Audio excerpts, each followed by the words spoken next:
Hi, welcome to week 3 of English 105. I hope you're enjoying the stories. This week's stories are two of my absolute favorites. Really, all the stories that I picked are some of my favorites, but these two in particular are two of the ones that I would argue are the best of the last 100 years. Before we get into the short stories, though, I want to talk about the three things that kind of comprise connect these two stories, and they're going to be in the Lenses book. So style, voice, and tone in particular. So style, I'll give a basic definition of them. Style is going to be what the specific characteristics, specific characteristics of an author. So it could be the length of their sentences. It could be repetition of punctuation marks. It could be where they choose to put breaks in their stories. All of these things matter, and they comprise style. So if you think about something like Stranger Things, I've been watching Stranger Things season 3, which if you haven't watched it yet, you should. It's very good. It's the best season so far. So part of what we like about Stranger Things, part of the style of the show, is the 1980s-ness of it, right? So incorporating these 1980s style, the music, the setting, all of that stuff is really important to how we feel about the show. And we'll talk about tone in a second. But style is what each thing is comprised of to show something larger, right? So in Stranger Things, that's going to be, like I said, the music, the clothes, all of this stuff. And on top of that, we have genre styles in Stranger Things too, where we are exhibiting typical horror genre stuff with shit jumping out at you. You've got scary music and gross elements like the rats exploding, all of that stuff. That's part of style. Right? And this in stories and literature are going to come up on the page. How you see something on the page or what the author is doing to exhibit his or her personal style is going to determine that. So, for example, Ernest Hemingway, who we'll read in a few weeks, or maybe next week, his style is determined by his sentence length and what he does with his settings. So when you're reading Good Country People and Brownies or discussing them, think about how Flannery O'Connor and ZZ Packer are constructing their sentences and the way that they're constructing the story itself, how it looks on the page. Next, we've got voice. That's going to be the narrative quality, and in some ways, this is the most straightforward of the three. Voice is how do the characters speak? What do they speak? What are they doing with their voices, with their with each other, how they're talking, communicating with each other, all of that stuff. So within voice, you've got dialect, naturally. Are these characters speaking in a dialect? What does dialect tell us? So dialect obviously tells us where a person could be from, whether they're informal, formal, all of these things, right? So when you're reading these two stories, think about the dialect that they're both using, because the setting is particularly important for both Brownies and Good Country People, more so than any of the stories that we'll read so far, or that we're reading in the class. The setting, which we'll talk about in a second, is really, really important. So, for example, Mrs. Hopewell in Good Country People speaks in cliches. That is a particularly Southern thing to do, right? Her voice is very Southern, and it denotes this kind of connotes good countryness, like what determines a good country person. Arnetta and Janice in Brownies also do this, and same with Laurel, the narrator of Brownies. How is their voice different than the other girls, or what makes each voice different? All of these things. Okay, so dialect, their voice their voice in general, all these things. And then lastly is tone. Tone is going to be mood, right? How we feel, we the reader, the audience feel after reading something. So when we're reading these stories, when Helga gets her leg taken at the end of Good Country People, how are we supposed to feel? Are we supposed to be scared? Is it funny? Is it shocking? Are we just supposed to be numb like Helga kind of is? Or, I mean, what are we supposed to take away from that? Tone is going to be how we, the reader, or you, the reader, individually feels. Now, the important thing about tone is that it's very subjective. It's going to change from person to person. While reading Brownies, for example, I found some of the lines very funny. Other people would not find it funny. I find it funny particularly because I'm from Atlanta, and this story is set in the outskirts of Atlanta. So I know a lot of the references that they're making, like the Buckhead Mall is Lenox Mall, right? Like that's the big fancy mall in Georgia. And that scene where they talk about it, where Laurel talks about it at the end of the story, made me laugh because I've experienced that. So tone is going to bring in all kinds of stuff. It's going to bring in what you know as a person, as a regular human, your experiences, and just your mood in general for the day, right? So let's get into the stories a little bit. Good Country People is by Flannery O'Connor, and she is the preeminent Georgia writer. Flannery is a major deal in 20th century American literature just because of how good of a writer she was. Important to know about Flan is what we call her at the Flannery O'Connor Society. What important to know about Flannery is she had lupus, and that was it was not treatable back then. It's still almost not treatable, but the medicine back in the early 60s, she was born in 25 and died in 64. So she really, the medicine was not great for her, and she did suffer because of it. And one of the things because she had lupus, one of the things she had to do was she had to stay at home in the middle of nowhere, Georgia. And I've been to her house, and it's this expansive field of nothing. So she was an invalid, unfortunately, and suffered from great bouts of pain every day. So she wrote in the morning and literally could not function after that, and so she would rest. But when she wrote, she really dedicated herself to it, and it was very fruitful. She won a slew of awards and unfortunately died very young, at the age of 39, but she's important. So when you're reading Good Country People, you have to remember a few things. Flannery was a good Southern woman, right? Her whole family was good Southern people. And that is something that's really important about the South that we have to understand. And I'm sure most of us are from the South just because we live in Greensboro. The South is way different than the North, right? The South has expectations that you're supposed to behave a certain way. You're supposed to present yourself with other people in a particular manner. Like, you're not supposed to be ugly, right? That's don't be ugly, be good, right? It's not be pretty all the time, but it's be good as a human person. Exhibit the goodness of your soul, so to speak. And so that's a few things about Flannery O'Connor. The other thing that you have to remember is redemption in Catholicism. Flannery was a devout Catholic, very devout Catholic. And she was towards the end of her life during the Vatican II movement, when the Pope and the Vatican's rules completely changed in 1964. So she died in 64, but the inklings and the discussions about what the Catholic Church is kind of revamping were happening during her lifetime, and I can positively guarantee you she didn't like it. So thinking about what redemption means for each character in Flannery O'Connor's stories are really important. So when we're reading Hulga and Manly Pointer, which Manly Pointer does sound phallic and inappropriate, and it's supposed to be. I love that name. I think it's hilarious.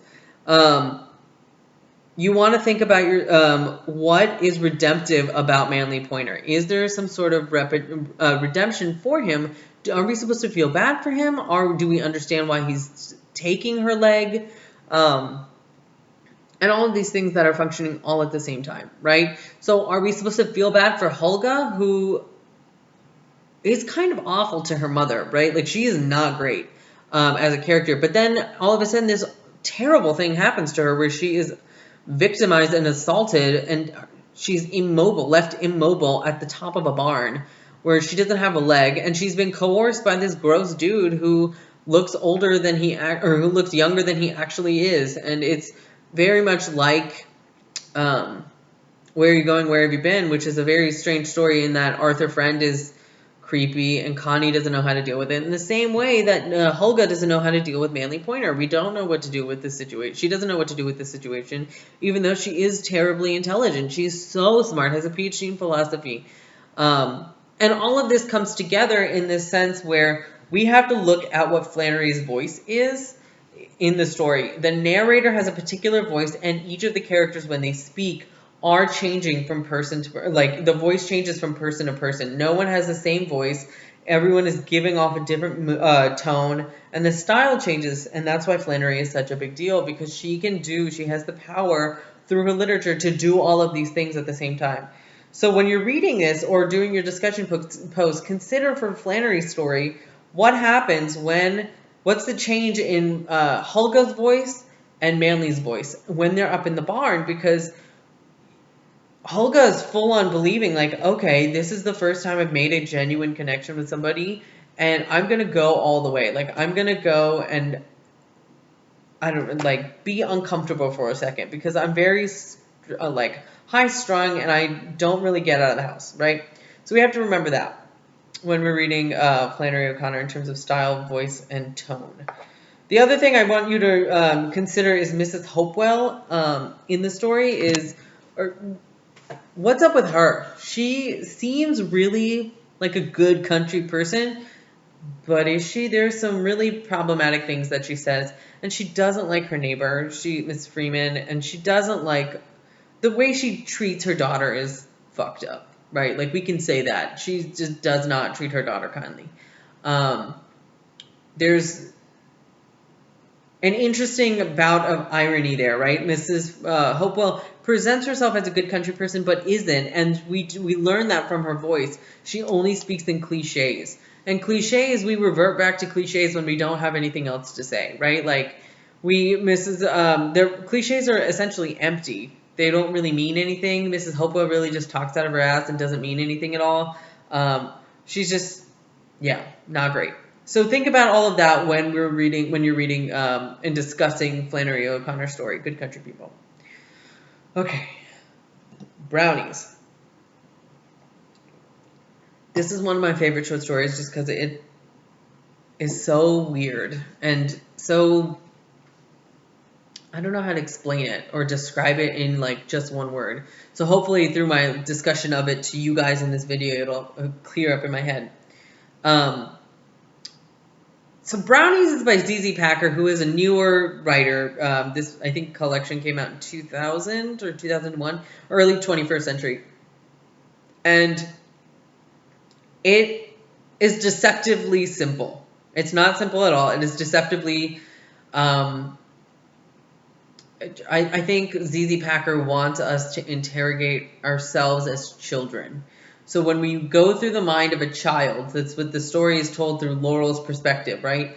We want to ask ourselves, did I behave this way as a child? What is important about Laurel's voice that makes us think that? What does she do in terms of conveying this story about these girls attacking or wanting to attack these, what word did they use? Learning impaired students. They want to attack these white girls who they think are one way, but they aren't. And so one of the ways that we have to really question that is through the idea of character, which we talked about 2 weeks ago. But Arnetta and Octavia seem to be the villains of this story. We're all familiar with the girls in elementary school or the people in elementary school who kind of led everyone else, right? Like, we all grouped around them, or we knew the popular kids. That's Arnetta and Octavia in this story, and they have their own issues. Octavia in particular has to deal with a mother who is emotionally unstable, her parents are splitting up, and everyone knows their business. So Octavia does struggle with her identity in terms of, like,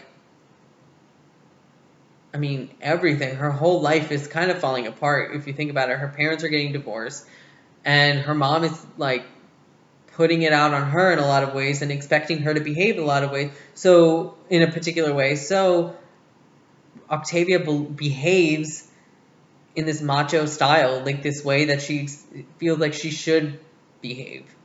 The other thing with Brownies is the way we understand race. What is the racial discussions that are happening here? If we reread the story, especially towards the end when they really kind of talk about race straightforwardly, Laurel's story about her dad and the Mennonites, you want to ask yourself, how is this being conveyed? What is ZZ Packer's style here? How is she telling us this?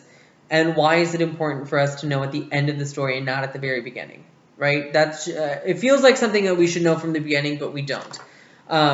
One of the things that's important about this is that it's from a first-person perspective, and the narration or the narrator, Laurel, is somebody who's learning as we learn, as the reader learns. So as we learn things about her, she's remembering what she learned. That's one of the reasons why we get it at the end. But also her kind of rationale for going to the bathroom and wanting to behave with or beat up these girls with the other girls, or kind of questioning like who her real friends are here at this camp. And it ends up being Daphne, this girl who is cuckolded, which is, I mean, that's the only word I can think of it. She's cuckolded into believing or into going along with this story that these white girls called her the N-word, which, based on what Octavia and Arnetta, and particularly Arnetta's tone and the voice that she uses, we know that that's not true, right? And then we also slowly understand that these girls, these white girls in Troop 909, are not what we expect them to be. They are kind of different than what we expect, and definitely different than what the girls in the Brownie Troop expect.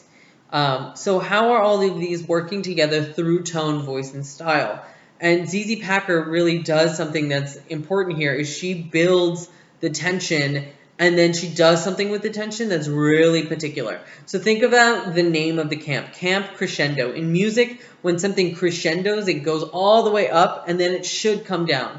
But do things come down at the end of the story, or do they even go up at all? So we want to interrogate the role of expectations here. How are these girls supposed to behave? How are they actually behaving? And what do they expect out of these children, these other girls in Troop 909?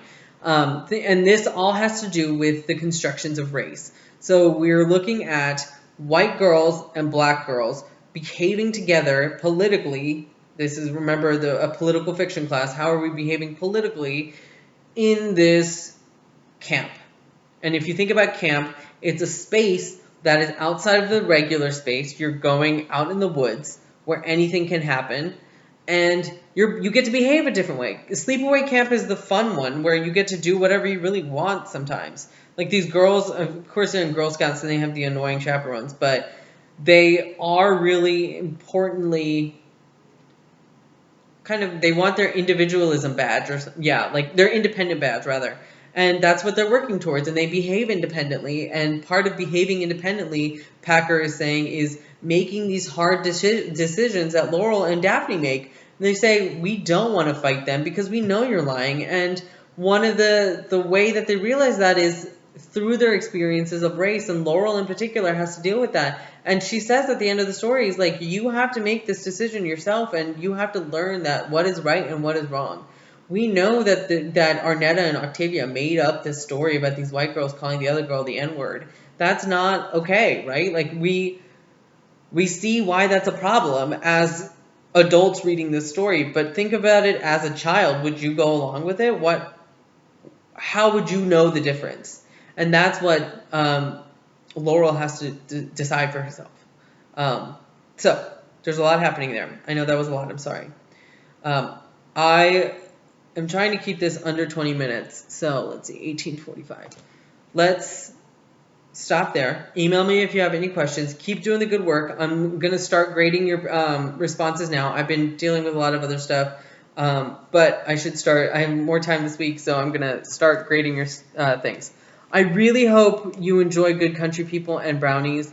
They're both fantastic stories, and they're really fun to read, but they're also really important in terms of how we determine how people in the South interact with each other, what determines good people. So, have a great week. I will talk to you guys soon. Bye.